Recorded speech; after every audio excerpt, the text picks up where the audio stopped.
City cable news కి స్వాగతం. వికసిత్ భారత్ స్వర్ణాంధ్ర విజన్ల లక్ష్యాల సాధన దిశగా 20 సూత్రాల కార్యక్రమం అమలు చేస్తామని రాష్ట్ర 20 సూత్రాల కార్యక్రమం అమలు కమిటీ చైర్మన్ లంకా దినకర్ తెలిపారు. కేంద్ర ప్రభుత్వం చేపట్టిన వికసిత్ భారత్ 2047 అమల్లో భాగంగా ఆంధ్రప్రదేశ్ రాష్ట్రాన్ని అభివృద్ధి చేయాలనే లక్ష్యంతో రూపొందిస్తున్న స్వర్ణాంధ్ర 2047 విజన్ డాక్యుమెంట్ లక్ష్యాల సాధన దిశగా 20 సూత్రాల కార్యక్రమం అమలు చేస్తామని రాష్ట్ర 20 సూత్రాల కార్యక్రమం అమలు కమిటీ చైర్మన్ లంకా దినకర్ తెలిపారు. 20 సూత్రాల కార్యక్రమం అమలుపై ఆయన జిల్లా పరిషత్ మీటింగ్ హాల్లో జిల్లా కలెక్టర్ డికే బాలాజీతో కలిసి జిల్లా అధికారుల సమీక్షా సమావేశం నిర్వహించారు. 2047 నాటికి $5 ట్రిలియన్ ఆర్థిక వ్యవస్థగా దేశాన్ని అభివృద్ధి చేయాలనే లక్ష్యంతో ప్రధాని నరేంద్ర మోదీ వికసిత భారత్ 2047 కార్యక్రమాన్ని చేపడితే $2.40 ట్రిలియన్ ఎకానమీ రాష్ట్రంగా ఆంధ్రప్రదేశ్ ను తీర్చిదిద్దే లక్ష్యంతో రాష్ట్ర ముఖ్యమంత్రి చంద్రబాబు పనిచేస్తున్నారన్నారు.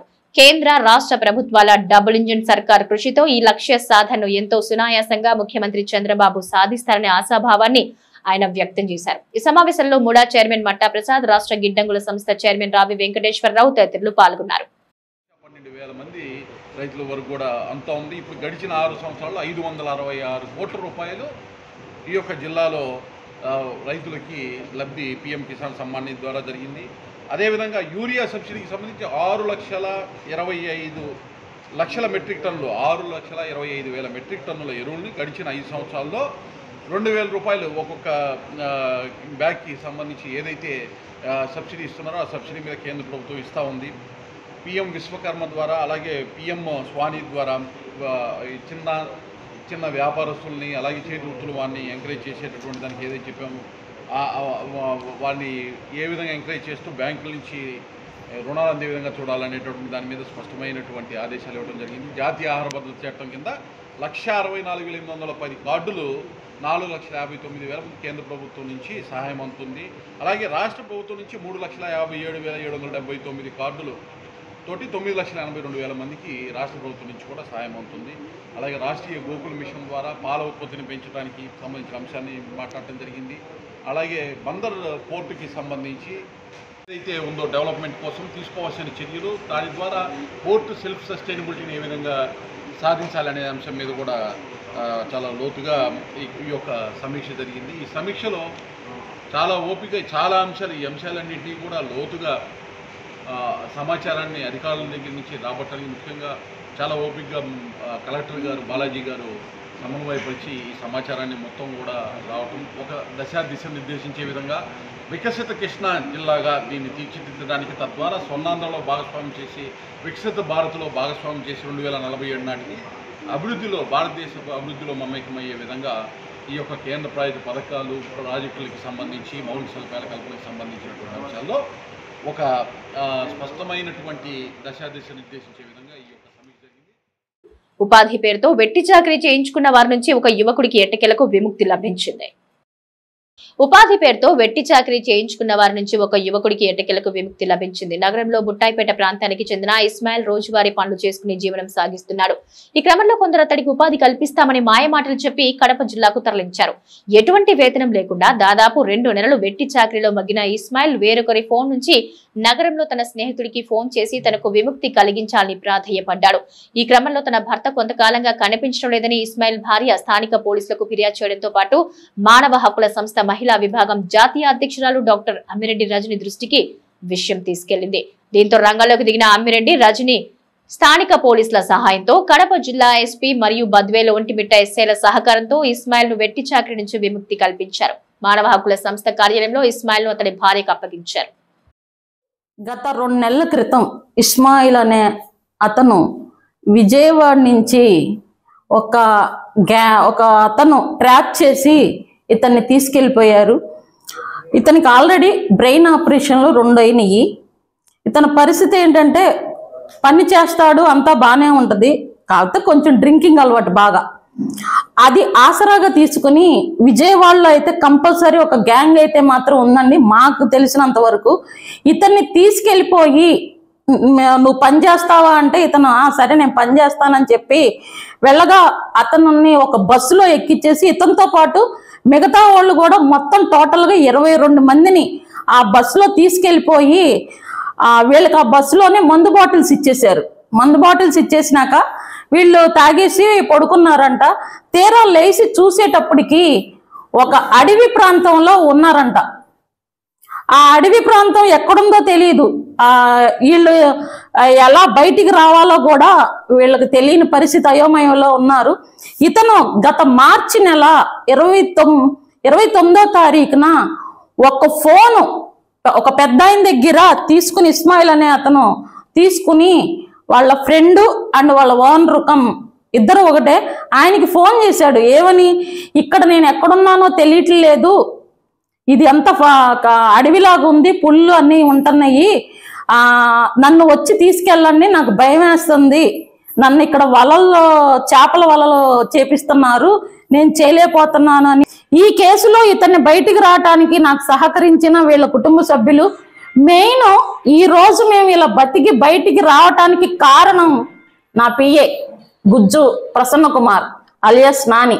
ఇతను లేకపోతే మేము అసలు బయటకు వచ్చేవాళ్ళమే కాదు. చాకచక్యంగా కారు డ్రైవింగ్ చేసుకుని మమ్మల్ని ఇలా తీసుకొచ్చినందుకు నేను ప్రత్యేక కృతజ్ఞతలు తెలుపుకుంటున్నాను. లేనండి, విజయవాడ పని తీసుకెళ్తా అన్నారు. వెళ్ళి దిగంగానే నా బుట్ట అక్కడ పెట్టి ఎటు తిరుగుతున్నాం, బుట్టలోకి వెళ్ళిపోయారు, ఎక్కడో తెలియదు. తర్వాత ఇద్దరు వచ్చారు, పనులు వెళ్తామంటే వెళ్తాను అన్నా. తేలిక పని, భోజనం పెట్టి సాయంత్రం మంది కింద ఇచ్చి నెలకు 15,000 ఇస్తాను నీకు వెళ్ళు అన్నారు. తీసుకెళ్ళి ఒక లాడ్జికి తీసుకెళ్ళాడు. లాడ్జిగాడేమో 22 మంది ఉన్నారు. ఫస్ట్లో చెప్పాడు, ఏంటి నెలకు 15,000 ఇస్తాం నీ జీతం అని. అక్కడేంటి మందు కింద ఉండదు, అది కాస్తారు, కాటు సరో చేస్తారో అది మంచిగా ఉన్నాయి, వేడివేడి వేస్తాడు కరెక్ట్గా 6ంటికి. మంచిగా గిలాసు 50 రూపాయలు. మా వాళ్ళేమో వచ్చాం, మేడం గారు, మా తమ్ముడు, మా ఇబ్రాహిం గారు, ఇంకో 2-3 డ్రైవర్ గారు అందరూ వచ్చారంట. ఇక్కడ తిరిగారంట, ఇంకా అలా ఎక్కడ దొరకలేదంట. ఆ ఫోన్ కూడా చేశానంట. అప్పుడు ఆ శుక్రవారం ఫోన్ ఓనర్ గారు తెచ్చి బాబాయ్ ఇచ్చారు. బాబాయ్ అప్పుడు చేశాడు, బాబాయ్ మా ఇబ్రాహిం గారు ఫోన్ చేస్తాడు బాబాయ్ అన్న. ఇంకేం రాలేదు సాయిబు అన్నాడు ఆయన. ఆదివారం పొద్దున్నే ఆయన చెప్పిన మాట నాకు ఇబ్రాహిం గారు చేశానంట. మరి ఎక్కడ తగిలిందో ఏం తగిలిందో. అప్పుడు ఆయనే ఆ రోజు శనివారం ఫోన్ చూసుకున్నా ఉన్నారు. అప్పుడు అర్థమైంది నాకు. నేను చెప్పే వెళ్తా అరే నేను వెళ్తున్నా అన్నా. వచ్చి పోలీసు వాళ్ళు వీళ్ళందరూ వచ్చి తీసుకొచ్చారు. ఆయనే నాకు తీసుకొచ్చాడు. స్టేషన్కి వెళ్ళాలంటే స్టేషన్ దగ్గర చూస్తే 5 నిమిషాల దగ్గర మొన్నవాళ్ళు వచ్చారు. అప్పుడు చూసా. ప్రజల ఇబ్బందులు దృష్టిలో పెట్టుకుని మొవ్వ గ్రామంలో అభివృద్ధి పనులు చేపట్టడం అభినందనీయమని జిల్లా కలెక్టర్ డీకే బాలాజీ పేర్కొన్నారు. మొవ్వ బస్టాండ్ సెంటర్లో 38 లక్షల రూపాయల గ్రామ పంచాయతీ నిధులతో చేపట్టిన వ్యాపార దుకాణాల సముదాయం డ్రైనేజీ పనుల శంకుస్థాపన కార్యక్రమంలో జిల్లా collector DK Balaji Pamuru MLA Varlakumar రాజాతో కలిసి పాల్గొని పనులు ప్రారంభించారు. ఈ సందర్భంగా జిల్లా కలెక్టర్ మాట్లాడుతూ స్వచ్ఛ ఆంధ్ర కార్యక్రమంలో భాగంగా ప్రతి ఒక్కరూ తమ పరిసరాలను పరిశుభ్రంగా ఉంచుకోవాలన్నారు. గ్రామంలో పారిశుద్ధ్యం సరిగా లేక ఇబ్బందులు పడుతున్న సమయంలో గ్రామ సర్పంచ్ చొరవ తీసుకుని పంచాయతీ నిధులతో డ్రైనేజ్ నిర్మాణ పనులు చేపట్టడం ఎంతో అభినందించదగ్గ విషయమన్నారు. పామరు ఎమ్మెల్యే వర్లకుమార్ రాజా మాట్లాడుతూ గ్రామ సర్పంచ్ గ్రామ పంచాయతీలో ₹1 కోటి వరకు నిధులు సమకూర్చి అభివృద్ధి పనుల కోసం ఖర్చు చేయడం సంతోషదాయకమన్నారు.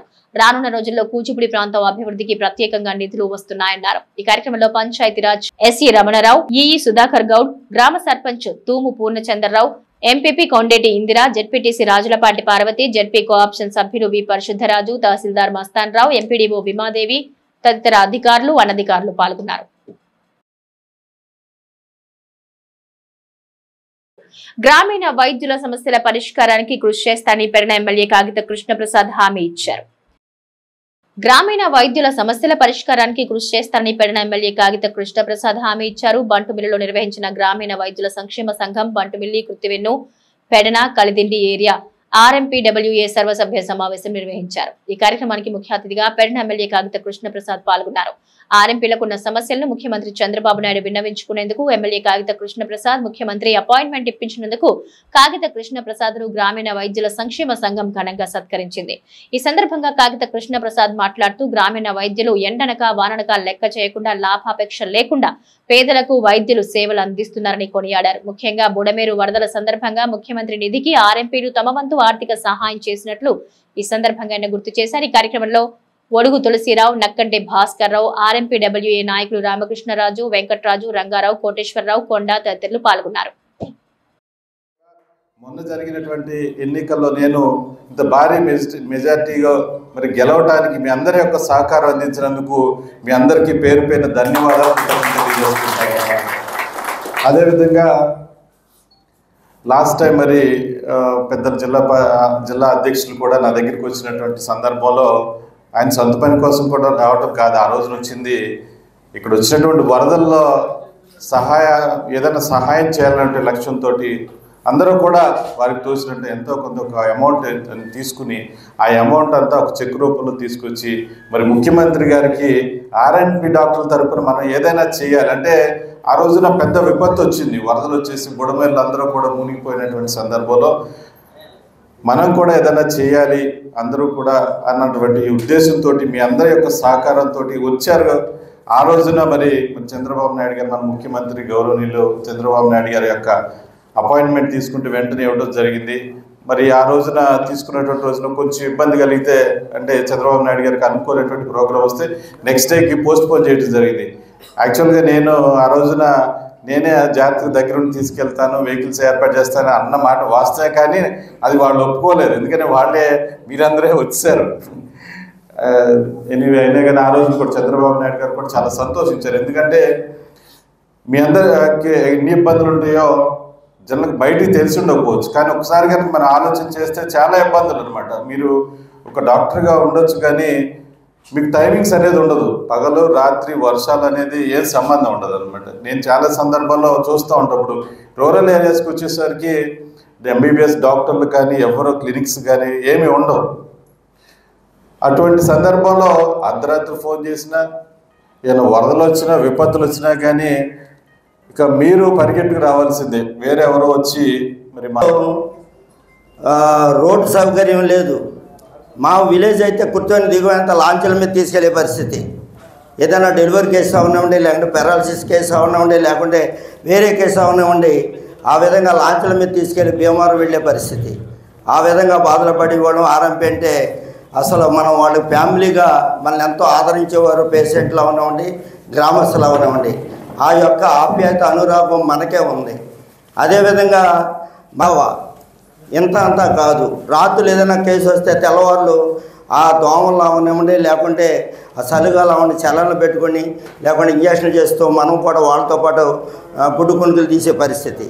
అందుచేత మనల్ని కూడా గ్రామస్తులు అందరూ కూడా మనల్ని ఆర్ఎంపీ డాక్టర్ గారు అంటే ఎంతో గౌరవంగా చూసే పరిస్థితులు. అయితే కొన్ని టైంలో ఆర్ఎంపీ వైద్యం చేయకూడదు, ఆర్ఎంపీ ఇంజక్షన్ చేయకూడదు, ఒక మందులే రాయాలని కొన్ని టైంలో రావడం జరిగింది. అదే టైంలో కృష్ణరాజు గారు ఒక మాట అన్నారు కూడా అప్పట్లో. నేను కూడా ఆర్ఎంపీ డాక్టర్ దగ్గర వైద్యం చేయించుకున్నాను మొగల్తూరులో. ఆర్ఎంపీ గారు లేకపోతే అసలు గ్రామ సస్యశ్యామలం ఉండదు, ఫస్ట్ ఏది వచ్చినా సరే ఆర్ఎంపీ దగ్గరికే వెళతాం మేము. నేను కూడా చేసుకున్న పరిస్థితి ఉందని ఆ రోజున కేంద్ర మంత్రిగా ఉన్నప్పుడు అంటం జరిగింది. మీకు అందరికీ తెలుసు. సంక్షేమ పథకాల ఫలాలు అర్హులైన లబ్ధిదారులకు అందే విధంగా చర్యలను తీసుకుంటున్నట్లు 20 సూత్రాల కార్యక్రమం అమలు చైర్మన్ లంక దినకర్ తెలిపారు. సంక్షేమ పథకాల ఫలాలు అర్హులైన లబ్ధిదారులకు అందే విధంగా చర్యలను తీసుకుంటున్నట్టు 20 సూత్రాల కార్యక్రమం అమలు చైర్మన్ లంక దినకర్ తెలిపారు. జిల్లా పరిషత్ కన్వెన్షన్ హాల్లో జిల్లా కలెక్టర్ బాలాజీ ఆధ్వర్యంలో 20 సూత్రాల కార్యక్రమం సమీక్షా సమావేశం నిర్వహించిన అనంతరం మీడియాతో ఆయన మాట్లాడుతూ జిల్లా వ్యాప్తంగా కేంద్ర ప్రభుత్వం ప్రజలకు అందిస్తున్న సంక్షేమ కార్యక్రమాలపై పనుల పురోగతిపై సమీక్ష జరిపామన్నారు. కేంద్ర ప్రభుత్వం ఆంధ్రప్రదేశ్ రాష్ట్ర ప్రజల కోసం అనేక సంక్షేమ పథకాలను తీసుకురావడం జరిగిందన్నారు. పీఎం సూర్యఘర్ యోజన, పీఎం ఆవాస్ యోజన, ప్రధానమంత్రి గ్రామీణ సడక్ యోజన, అమృత్ స్కీమ్, ఉపాధి హామీ పనుల పురోగతి వేగంగా జరుగుతోందని, రానున్న 3 నెలల కాలంలో 80% పనులు పూర్తయ్యే విధంగా కార్యాచరణ రూపొందించడం జరిగిందన్నారు. ప్రతి 3 నెలలకు ఒకసారి కేంద్ర ప్రభుత్వం సంక్షేమ పథకాలపై సమీక్షించి లోటుపాట్లు సరిచేయడం జరుగుతుందని, సంక్షేమ పథకాల నిధులను ప్రజలకు 100% ఖర్చు చేసే విధంగా ప్రణాళికతో ముందుకు వెళుతున్నామని తెలిపారు. ఈ కార్యక్రమంలో రాష్ట్ర Gowda corporation chairman Veeranki Gurumurthy, Machilipatnam urban development authority chairman Matta Prasad పాల్గొన్నారు. ప్రతి 3 నెలలకొకసారి కేంద్ర ప్రభుత్వ సంక్షేమ పథకాలపై సమీక్షించి లోటుపాట్లు సరిచేయడం జరుగుతుందని, సంక్షేమ పథకాల నిధులను ప్రజలకు 100% ఖర్చు చేసే విధంగా ప్రణాళికతో ముందుకు వెళుతున్నామని తెలిపారు. సిటీ కేబుల్ న్యూస్ సమాప్తం.